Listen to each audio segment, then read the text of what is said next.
বীরের বেশে বাংলাদেশে বীরের বেশে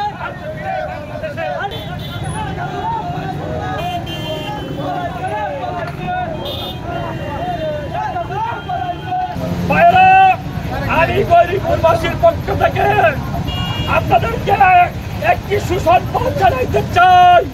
আমাদের নেতা তারেক রহমান অচিরেই দেশে ফিরে আসতেছে।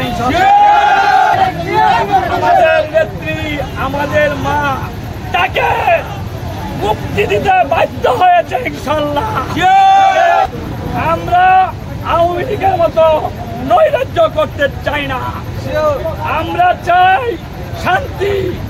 আমাদের নেতা তারেক রহমান নির্দেশনা দিয়েছে, যা হয়েছে আজকে থেকে দেশে উশৃঙ্খল কিছু করা যাবে না।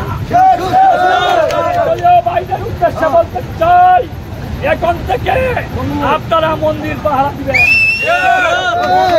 মসজিদ একই জিনিস, কোনো মন্দির যেন ভাঙ্গে না হয়, হিন্দু লোক যারা আছে তাদের উপরে যাতে কোনো হামলা না হয়। গৌরীপুরে আরেকটি মানুষের উপরেও যেন হামলা না হয়। হামলা করে তাদেরকে আমরা লড়বো, তাদেরকেও ছাড়বো না। ভাইয়েরা, আমরা চাই শান্তি। আমাদের নেত্রী, আমাদের মা চেয়েছে দেশের শান্তি। আমাদের শান্তি 3 মাসের মধ্যে এদেশে নির্বাচন হবে। সেই নির্বাচনে ইনশাল্লাহ আমরা জয়লাভ করবো।